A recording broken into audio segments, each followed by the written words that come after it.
Welcome to news wise.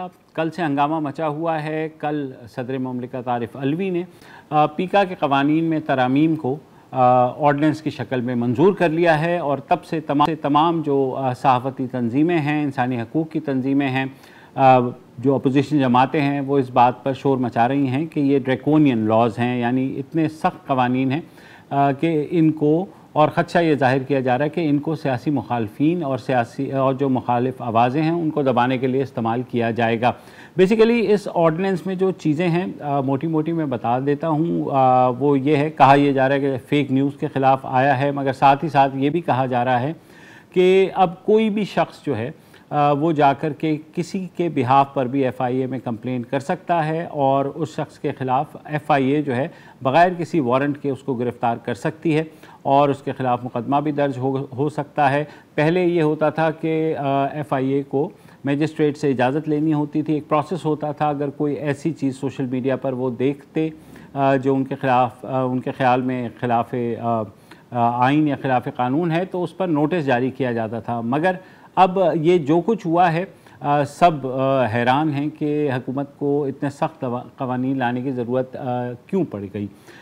जो मुहर्रिक बताया जा रहा है वो एक प्रोग्राम है जो कि आया था न्यूज़ 1 पर गरीदा फ़ारूकी का, जिसमें एक साहब हैं मोहसिन बेग तज्ज़ियाकार, उन्होंने कुछ जो है लूज़ टॉक की थी मुराद सईद के बारे में, वफाकी वज़ीर के बारे में। उसके बाद ये जो है कानून आ गए।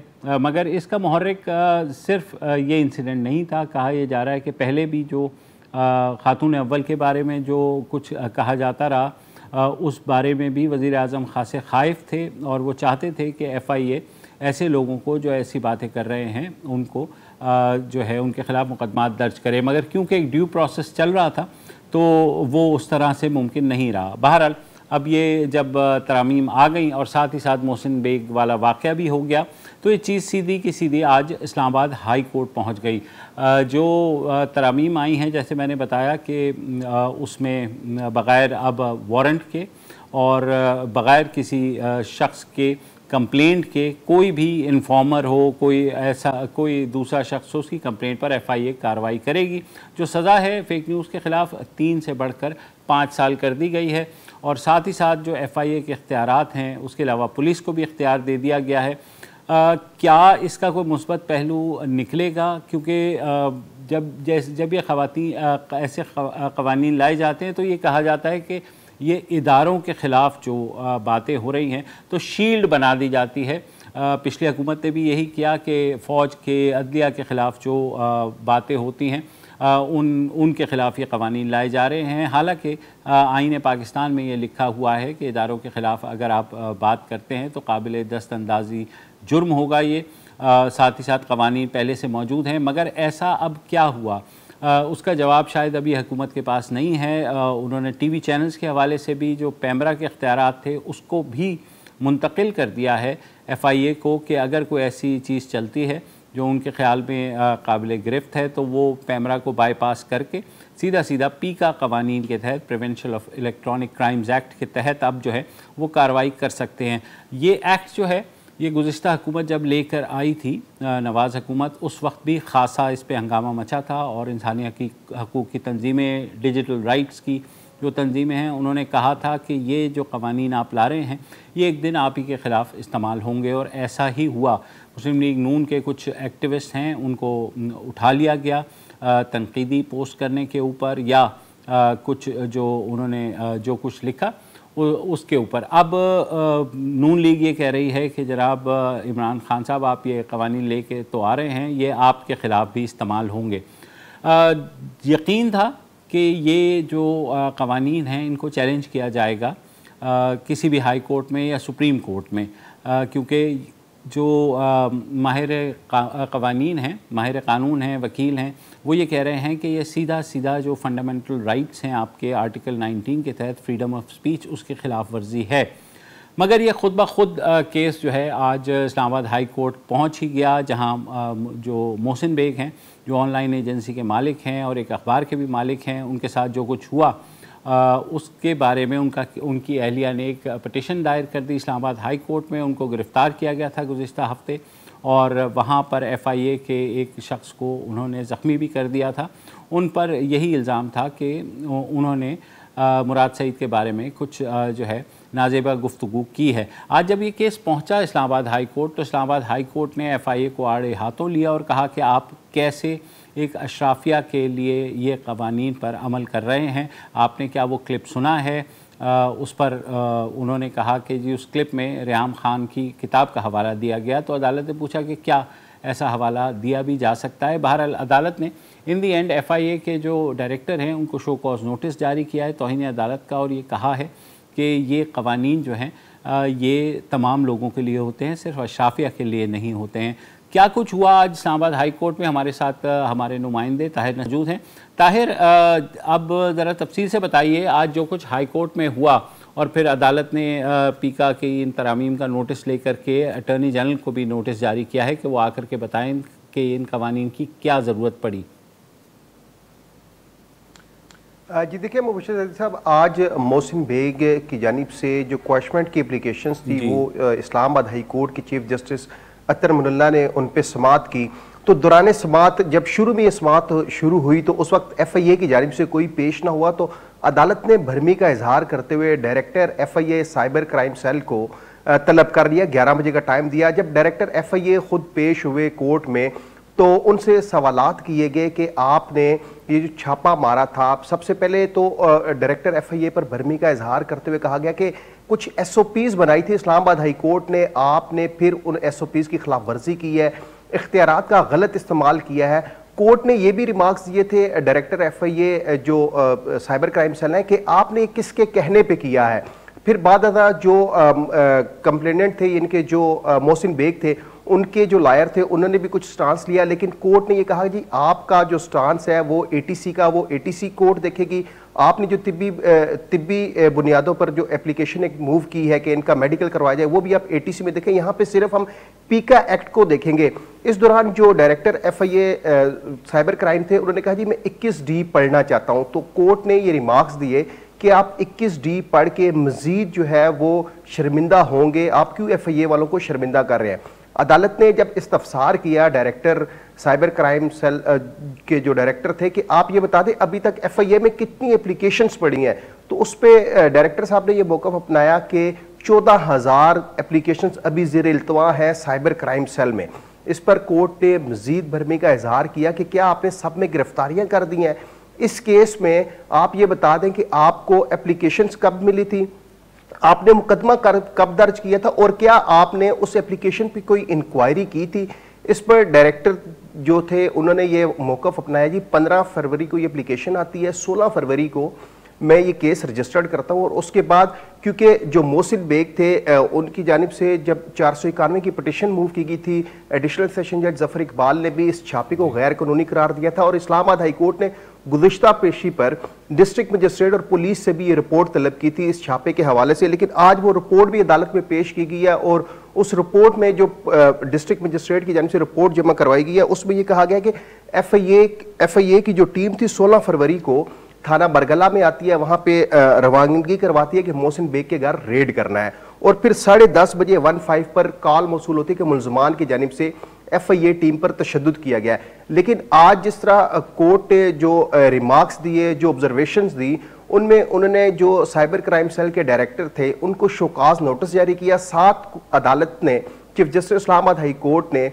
अटॉर्नी जनरल को भी नोटिस जारी किया कि आप क्या FIA साइबर क्राइम सेल ने जो मुकदमा दर्ज किया है इसका दिफा करेंगे, या ये जो 21D है इस शिक को ही हम उड़ा दें। अब 26 फरवरी को ये केस की मजीद समाअत होनी है, उसमें अटॉर्नी जनरल भी पेश होंगे, क्योंकि आज डिप्टी अटॉर्नी जनरल ने अदालत में ये कह दिया था कि जो मुकदमा दर्ज हुआ है साइबर क्राइम सेल में उसमें 21D ये नहीं लगता। ठीक है, बहुत शुक्रिया ताहिर नसीर हमसे बात करने का। तो नाज़रीन, जो कुछ हाई कोर्ट में हुआ इस कवानीन के हवाले से काबीना ने मंजूरी दी, और जब मंजूरी ली गई तो कम से कम 2 वज़रा ऐसे हैं जिन्होंने इस पर अपने तहफ़्फ़ुज़ात का इजहार किया और कहा कि ऐसा नहीं होना चाहिए, ऐसे कवानीन नहीं आने चाहिए, और साथ ही ये भी कहा कि इस सारी जो कवानीन हैं उसमें पहले आप डेफेमेशन यानी हितक इज़्ज़त की जो डेफिनेशन है वो जब तक आप शामिल नहीं करेंगे कि हतक इज़्ज़त क्या है, तब तक जो है इस ऐसे कवानीन लाने का फ़ायदा नहीं होगा। मगर आपको पता है कि जब हुकूमतें हैं वो जब ऐसे कड़े इक़दाम लेती हैं तो वो पैनिक में लेती हैं, वो ये समझ रही होती हैं कि शायद उनके ख़िलाफ़ को बहुत बड़ा महाज खड़ा हो रहा है, लिहाजा वो कवानीन को मज़ीद सख्त करके शायद उस रिएक्शन से बच सकें। मगर अब तक की जो हमारी तारीख़ रही है, जब भी ऐसे इक़दाम लिए गए हैं हमेशा ये उस हुकूमत के गले ही पड़े हैं। जैसे पीका का लॉ है जो बाद में नून लीग जिन्होंने 2017 में ये कवानीन लेकर के आए और उनके ख़िलाफ़ भी बुरी तरीके से इस्तेमाल हुआ, और अब वो भी यही कह रहे हैं कि इमरान खान साहब के साथ भी यही होने वाला है। बहुत से तज्ज़ियाकारों का ख्याल है कि ऐसा ही है। एक वक्फ़ा ले लेते हैं।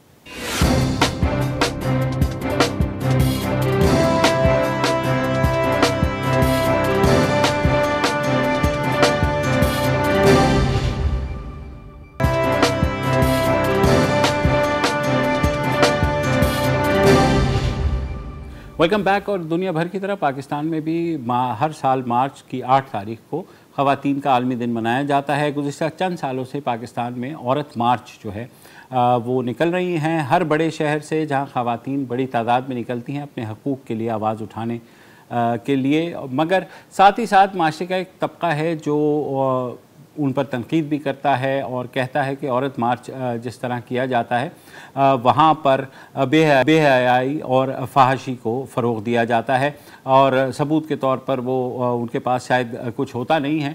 मगर ये बात इस हद तक पहुँच गई है कि अब जो वफाकी वज़ीर हमारे हैं बराए मजहबी अमूर नूरुल हक़ क़ादरी साहब, उन्होंने वज़ीर आज़म इमरान खान को एक ख़त लिखा है और ये कहा है कि इस बार जो है औरत मार्च की जगह 8 मार्च को हया डे मनाना चाहिए और औरत मार्च को जो है इजाज़त नहीं मिलनी चाहिए।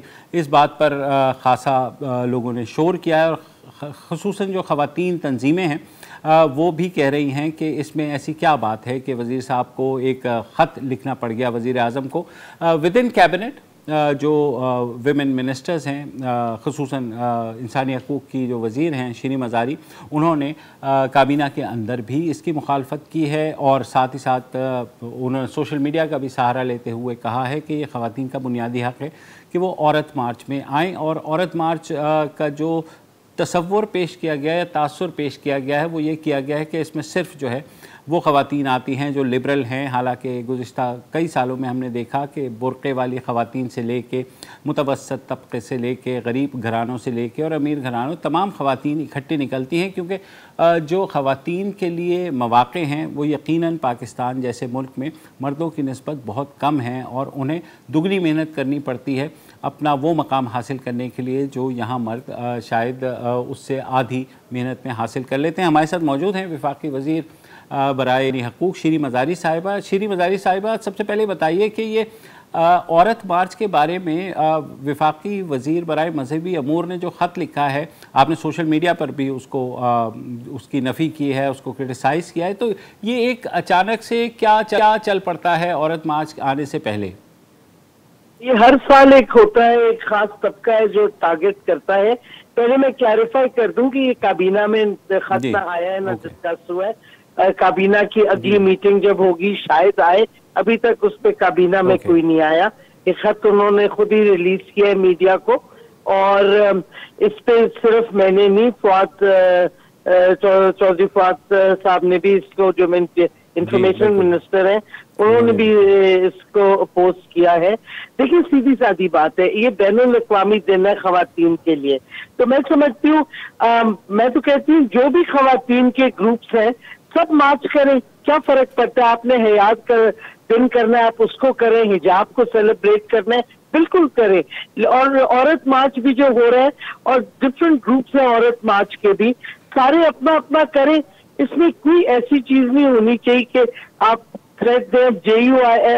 JUIF मौलाना फजल रहमान के लोगों ने तो कहा हम डंडे मारेंगे, और हम डंडे से औरतों को मारेंगे औरत मार्च की अगर हुआ तो। ये तो एक डायरेक्ट थ्रेट है, और मैं समझती हूँ इस पे तो FIR कटनी चाहिए, और ये डिस्कस हम कर रहे हैं। और जो मौलाना के साथ सियासी पार्टीज मिली हुई है उनको भी अपना राय देनी चाहिए कि या वो मौलाना को सपोर्ट करते हैं कि वो और खवातीन को सपोर्ट करते हैं, PMLN खास तौर पे उनकी तरफ से कुछ नहीं आया। बट ये ऐसा दिन है जिसमें खवातीन एक तो सेलिब्रेट करती हैं खवातीन होना, और दूसरा अपने मसले मसाइल डिस्कस करती हैं। और ये कोई एक एलीट क्लास का मार्च नहीं है। इस्लामाबाद में आप इस दफा देखेंगे कि इसमें नर्सेज हैं, इसमें लेडी हेल्थ वर्कर्स हैं, बहुत हर तबके की और हर शोबे से खवातीन आएंगी, असातिज़ा है। तो ये कहना कि ये एक एलीट क्लास है या एलीट कैप्चर है, ये सरासर गलत है।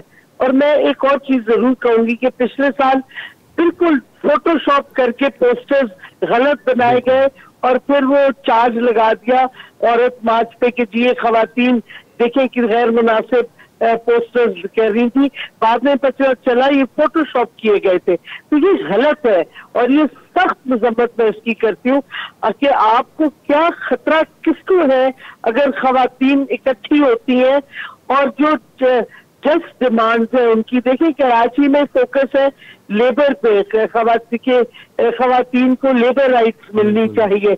लाहौर में इंसाफ पे वो कर रहे हैं, स्पेशली जब आप देखें कंदील बलोच का क्या हुआ केस का। इस्लामाबाद अपना एक प्रायोरिटी इशू एरिया बनाएगा इंसाफ के हवाले से। तो ये खवातीन का ये मौका है कि वो जो उनके मसले मसाइल है सोसाइटी में या हुकूमत से वो पेश करें, और ये पुरअमन होता है हमेशा। तो मुझे नहीं समझ आती मसला इसमें क्या है। और बिल्कुल हम सियासी मार्चेज अलाउ करते हैं, धरने हम करते हैं, खुद भी हमने किए और सियासी पार्टीज ने भी किए। तो अगर खवातीन इकट्ठे एक दिन बाहर निकल के मार्च करती है या बैनुल-अक़वामी खवातीन का दिन मनाती है, मुझे नहीं समझ आती किसी को क्यों इतराज होना चाहिए। अच्छा शीरी साहिबा, मैं ये ज़रूर जानना चाहूँगा कि आप लोगों की जमात ने जब धरना दिया था, बहुत ख़वातीन वहाँ आईं, वहाँ सारा कुछ उन्होंने आवाज़ उठाई, जो कि बहुत अच्छी बात थी कि सियासी शऊर आया है। हम समझ रहे थे कि चीज़ें आगे की तरफ जाएंगी, मगर चीज़ें लगता है पीछे की तरफ जा रही हैं। जब विफाकी एक वज़ीर बराए मजहबी अमूर जो है वो इस तरह का ख़त लिख रहे हैं और कुछ सहाफ़ी हैं जो कह रहे हैं कि नहीं बिल्कुल ये सही कर रहे हैं, तो ये होना तो ये चाहिए था कि हम छोटे छोटे स्टेप लेकर आगे की तरफ बढ़ते। हम क्यों पीछे की तरफ जा रहे हैं? देखिए सहाफ़ियों पे हुकूमत तो नहीं कुछ कह सकती, सबका अपना सोच है, अपनी व्यूज देंगे। मैं समझती हूँ अगर कोई अपनी राय दे रहे हैं, फर्क राय है, ठीक है, लेकिन अगर वो वायलेंस करता है या जबरदस्ती अपनी राय को इम्प्लीमेंट करना चाहता है, उधर असल गड़बड़ आती है। और देखिए हम पीछे नहीं जा रहे, हमारी हुकूमत ने खवातीन के हवाले से बहुत प्रोग्रेसिव चीजें आगे लेके गए हैं। आप हमारा एंटी हैरेसमेंट का अमेंडमेंट जो कानून है उसको अमेंड किया, वो एक बहुत रेवोल्यूशनरी तरीके से किया गया है, जिसपे खवातीन जो इनफॉर्मल सेक्टर में डोमेस्टिक वर्कर हैं, ट्रांसजेंडर्स हैं, जो स्कूलों में अस्पतालों में पूरा सबको हमने वर्क प्लेस में डिफाइन किया है। ये बहुत बड़ी बात है। तो हमने खवातीन को इस लिहाज से प्रोटेक्शन इंक्रीज किया है, हमने जो उनकी जो इनहेरिटेंस राइट्स को प्रोटेक्ट किया है। तो आप ये नहीं कह सकते कि हुकूमत 2 स्टेप्स पीछे गई है। हमारी कमिटमेंट है खवातीन को उनकी राइट्स इंश्योर करना, और हम उस राह पे चल रहे हैं। अगर देखें जमहूरियत है, अगर एक मिनिस्टर अपनी राय देता है, ये हुकूमती राय तो नहीं है, और ना इस पर हुकूमत ने एक्शन लिया है या अग्रीमेंट किया है, तो ये जमहूरियत में इख्तिलाफ राय भी होता है। आप समझते हैं कि वजीर आजम जो हैं वो ये समझते हैं कि बिल्कुल औरत मार्च होनी चाहिए? मैं समझती हूँ इस पे ये तो एक गिवन है, हर साल होता है, इस पर ना डिस्कशन हुई है ना ये इशू बन के आया है। तो अभी तक तो ऐसा कोई चीज नहीं हुई कि ये इशू बनेगा और काबीना में डिस्कस होगा। तो मैं समझती हूँ कि इंशाल्लाह जैसे हर साल होता है, और अनफॉर्चुनेटली हर साल कई लोग होते हैं जो डिस्टर्ब करना चाहते हैं इस मार्च को, जो वायलेंस और तशद्दुद करना चाहते हैं खवातीन पे, और ये मौका वो समझते हैं। मैं समझती हूँ कि हमारी एज ए गवर्नमेंट हमारी जिम्मेदारी है और रियासत की जिम्मेदारी है कि फुल प्रोटेक्शन दे कानून का और सिक्योरिटी दे खवातीन को, जो भी हो। हम अगर हिजाब मार्च अपना वो करना चाहती है कई खवातीन, बिल्कुल करें, अच्छा है, उनका भी हक बनता है। तो औरत मार्च और इश्यूज पे करना चाहती है, उनका भी उतना ही हक बनता है। बहुत शुक्रिया हमसे बात करने का नाज़रीन। एक वक्फा लेते हैं।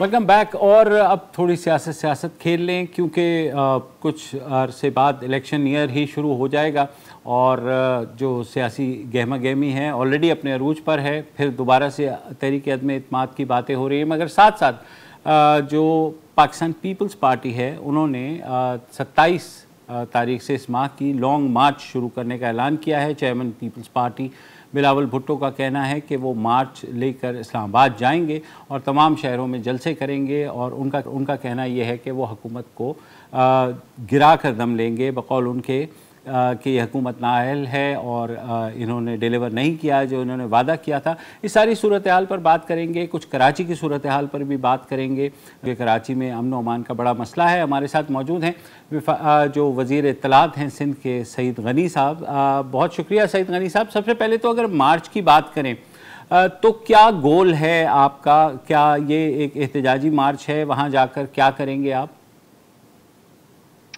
मुबशिर साहब, एक तो जाहिर है कि मार्च पे एहतजाजी है जी, लेकिन इस वक्त जो मुल्क के लोगों के मसाइल हैं उसको उजागर करना हमारा मकसद है। उन तमाम तबकात को हम साथ लेके जाना चाहते हैं जो इस वक्त मुश्किल का शिकार हैं। महंगाई एक ऐसी चीज़ है जिसका सामना सबको करना पड़ रहा है और मुझे तो हैरत होती है जब ये कुछ वफाकी वज़रा वज़ीर आज़म साहब खड़े होकर कहते हैं कि जी पाकिस्तान जो है वो सस्ता तरीन मुल्क है और दुनिया के कई मुल्कों के मुकाबले में आज भी हमारे पास जो चीज़ें हैं वो सस्ती हैं, लेकिन दूसरे ही लम्हे वो पेट्रोल की कीमत में 12 रुपये जो है वो बढ़ा देते हैं। और फिर जब पेट्रोल आपका बढ़ता है तो फ्यूल एडजस्टमेंट चार्जेस की मद में हर महीने बिजली के बिलों में अभी 6 रुपये बढ़ा रहे हैं। पहले 4 रुपये 30 पैसे बढ़ा है, उससे पिछले महीने में 4 रुपये 74 पैसे बढ़ा है, वो हर महीने बढ़ा रहे हैं। और पेट्रोल की कीमत में 4 रुपये हर महीने इन्होंने जो वादा किया है, जो मुआहिदा किया है IMF के साथ, उसमें पेट्रोलियम डेवलपमेंट सरचार्ज जो है, लिवी जो है, वो उसके अंदर लगाएंगे। तो ये तो ऐसी चीजें हैं जो लोगों को कहीं का नहीं छोड़ेंगी। फिर उसके बाद उन्होंने 350 अरब रुपए का जो मिनी बजट लोगों के ऊपर लगा दिया है। खाद लोगों को मिल नहीं रही है, फसलें आपकी बर्बाद हो रही हैं और गंदम की फसल को नुकसान पहुंचेगा तो आपकी आगे जाकर आटे का बहरान मजीद पैदा होगा। इतने मसाइल है इस मुल्क में लोगों के जिन पर इस वक्त कोई सियासी जमात शायद इस अंदाज में आवाज नहीं उठा रही जिस तरह पाकिस्तान पीपल्स पार्टी या चेयरमैन बिलावल भुट्टो ज़रदारी उठा रहे हैं। तो बुनियादी तौर पर मकसद ये है कि वो लोग जो इस हुकूमत से तंग हैं, इनकी जो मुआशी पॉलिसी हैं उनसे तंग हैं, जिनकी जिंदगी अजीरन हो गई है, उनको हम साथ लेकर जाएं, इस्लामाबाद लेकर जाएं, ताकि इनको पता चले कि इस मुल्क के कितने लोग जो है इनसे बेजार हैं। और बेचारे वहाँ पहुंचकर चेयरमैन साहब ने ये भी कहा था कि हम वहाँ कोई मुस्तकिल धरना नहीं देंगे, लेकिन हम अपनी इस हुकूमत के खिलाफ लड़ाई को सड़कों से पार्लियामेंट के अंदर जो है लेके जाएंगे। अच्छा सईद साहब, हमने देखा पार्लियामेंट के अंदर पहले भी ये लड़ाई गई, वो तो चले एक अलग बहस है, मगर पीपल्स पार्टी या फॉर दैट मैटर अक्सर लोग सवाल पूछते हैं कि क्या पीपल्स पार्टी के पास कोई सलूशन है इन सारी चीज़ों से निकलने का, जो माशी तंगी लोगों को हो रही है? क्या पीपल्स पार्टी के पास कोई ऐसा प्लान है? मुबशिर साहब, ये ज़ाहिर है कि बड़ा अहम सवाल है और मैं समझता हूँ कि जो लोग ये सवाल उठाते हैं वो बिल्कुल ठीक उठाते हैं। इस वक्त इस मुल्क की मईशत की जो हालत हो गई है वो शायद किसी भी हुकूमत के लिए मुमकिन नहीं होगा कि फौरी तौर पर उसको आकर ठीक कर दे।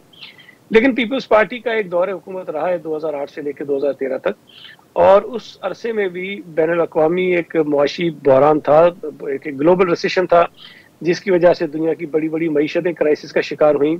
उस दौरान पाकिस्तान में शदीद तरीन सैलाब आए जिसने बहुत नुकसान पहुंचाया, इंफ्रास्ट्रक्चर भी आपका तबाह हुआ, एग्रीकल्चर भी आपका तबाह हुआ।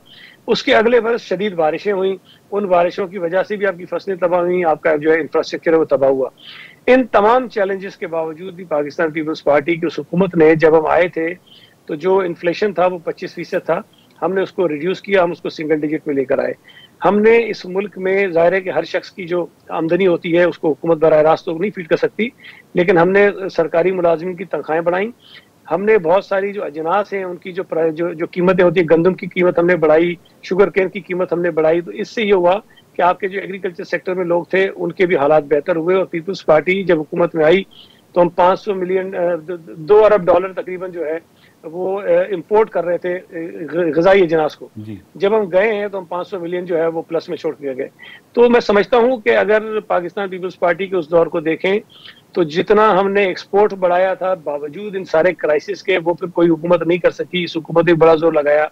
रेमिटेंसेस जिस तरह हमने बढ़ाए, बावजूद इसके कि मीडिया हमारे पर बड़ा हॉस्टाइल था, जुडिशरी बड़ी हॉस्टाइल थी, पॉलिटिकल पार्टीज बड़ी हॉस्टाइल थी, लेकिन उसके बावजूद भी पीपल्स पार्टी की जो डिलीवरी थी, और ख़ास तौर पे गरीब लोगों के लिए बेनज़ीर इनकम सपोर्ट प्रोग्राम हमने इंट्रोड्यूस करवाया, तो हमने हर तबके को किसी ने किसी तरह से कोशिश की कि हम उनको रिलीफ दें। तो मैं समझता हूँ कि पीपल्स पार्टी ने एक दफ़ा ये साबित किया है पहले, और आइंदा भी इंशाल्लाह ताला हम ही ये चीज़ें ठीक कर सकते हैं।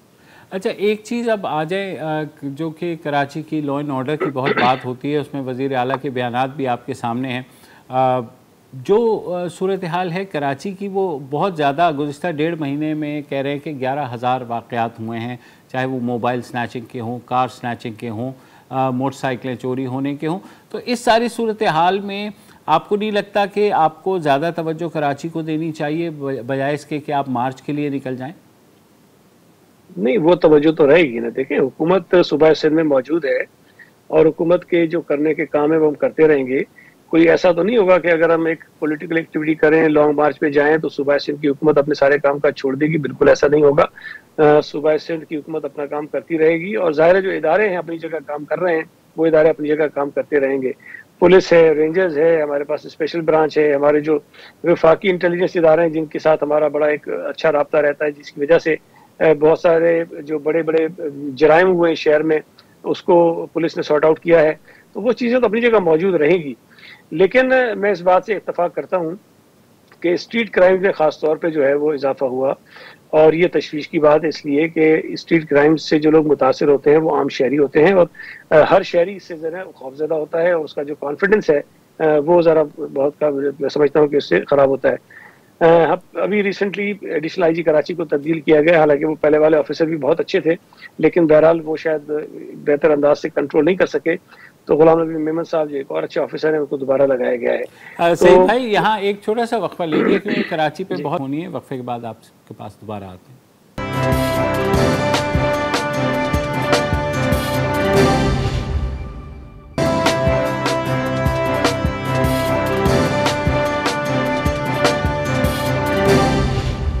Welcome back. हमारे साथ मौजूद हैं सिंध के सूबाई वज़ीर इत्तलात सईद गनी साहब। सईद गनी साहब, कराची की सूरत हाल को लेकर ज़ाहिर है हुकूमत को भी परेशानी होनी चाहिए, मगर आम जो शहरी है उसको तो शदीद परेशानी है। बहुत से पॉकेट्स ऐसे बन गए हैं जहां रोज़ CCTV फुटेजेस आ रही हैं, रोज़ ऐसे वाक़यात सामने आ रहे हैं कि शहरी लुट रहे हैं।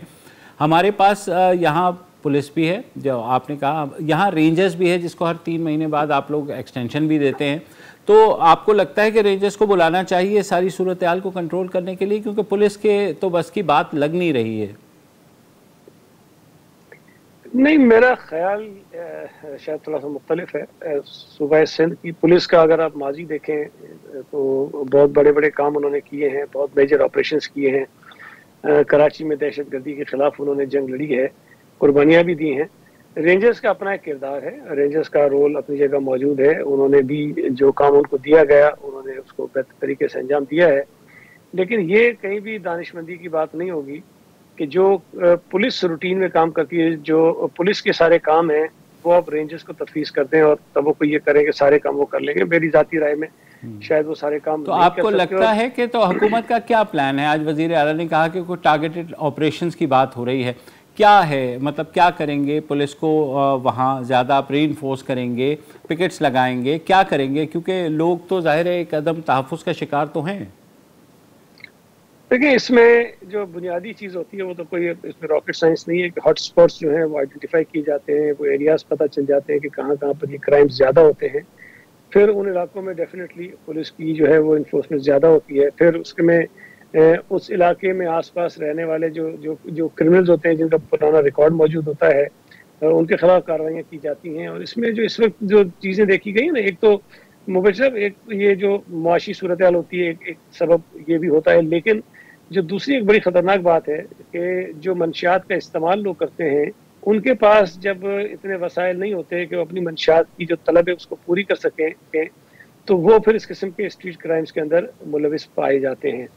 तो साथ साथ ये भी कोशिश की जा रही है कि एक तरफ तो जो क्रिमिनल्स हैं उनके खिलाफ कार्रवाई हो, दूसरी तरफ जो लोग मंशियात इस्तेमाल करते हैं और ऐसे जराइम में इस्तेमाल होते हैं या वो करते हैं ये जराइम, उनकी रिहेबिलिटेशन के लिए जो है ना बहुत बड़े पैमाने पर एक काम शुरू किया जाए, ताकि उन लोगों को इस नशे से उनकी जान छुड़ाई जाए, ताकि उन जराइम में ना जा सके। तो कुछ अंदाजा है आपको कि कितने मुल्ज़िमान अभी तक सिंध पुलिस गिरफ्तार कर चुकी है? ये जो वाक़यात हो रहे हैं, क्योंकि वाक़यात हज़ारों में हैं और जो गिरफ्तारियां हैं वो इक्का दुक्का हो रही हैं, 2-3 हो रही हैं रोज़ की, या पुलिस मुकाबले भी हो रहे हैं, मगर कोई कंक्रीट आपके पास मालूमात हैं कि कितने लोग गिरफ्तार किए गए हैं और ये लोग कहाँ से आते हैं, कहाँ रहते हैं? हॉटस्पॉट्स की आपने बात की।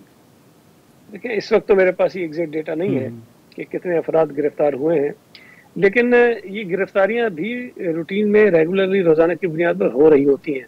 अच्छा, वो हाईलाइट इसलिए नहीं होती कि शायद वो पुलिस अगर कोई बड़ा जो कोई गैंग पकड़ ले, ग्रुप पकड़ ले, दहशतगर्दी के खिलाफ कोई साजिश नाकाम बना दे तो वो तो हाईलाइट हो जाता है, लेकिन ये जो पुलिस के रूटीन के काम होते हैं, जिसमें छोटे छोटे ये जो डकैत होते हैं, चोर होते हैं, डाकू होते हैं, उनको पकड़ते हैं, वो उतने हाईलाइट होते नहीं है। तो पुलिस के पास वो डेटा तो सारा मौजूद होगा, लेकिन बिल्कुल आपने एक बात ठीक कही कि शायद गिरफ्तारी का तनासुब इतना ज्यादा नहीं होगा जितने के जराइम हो रहे हैं। लेकिन उसकी एक वजह ये भी हो सकती है कि जो एक गैंग होता है या एक ग्रुप ही अगर 3-4 लोगों का है तो वो कोई एक जुर्म नहीं करता, वो भी शायद दर्जनों या कोई ऐसे भी गैंग जो सैकड़ों जराइम के अंदर जो है मुलविस होते हैं। तो अगर एक नेटवर्क जो है उसको ये खत्म करते हैं तो उसकी वजह से बहुत सारे शायद हो सकता है कि सैकड़ों जराइम जो करने वाले लोग हैं वो सिस्टम से उसे निकल जाते हैं। तो इस वक्त मैं तो पुरुमीद हूँ, मुझे तो ये यकीन है कि इंशाल्लाह आने वाले दिनों में आप देखेंगे कि पुलिस की कार्रवाइयों में भी तेजी आएगी और जो स्ट्रीट क्राइम्स हो रहे हैं उसके अंदर भी खातर ख्वाह कमी आपको नजर आएगी। चलिए, बहुत शुक्रिया। सईद गनी हमारे साथ मौजूद थे। सुना, उम्मीद यही की जा सकती है कि कराची के जो हालात जिस तरीके से बिगड़ रहे हैं, हुकूमत उनको कंट्रोल कर लेगी। फ़िलहाल कोई मरबूत ऐसी कोशिश नज़र नहीं आ रही।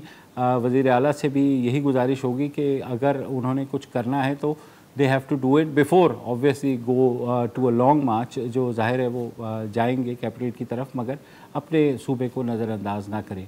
आज के लिए जी इतना ही, कल दोबारा हाजिर होंगे। इजाज़त दीजिए, खुदा हाफिज़। हर पीर से जुमे अपना पसंदीदा शो न्यूज़ वाइज यूट्यूब पर देखने के लिए डॉन न्यूज़ के ऑफिशियल चैनल पर आएं और सब्सक्राइब करना मत भूलें, बेल आइकॉन को प्रेस करें।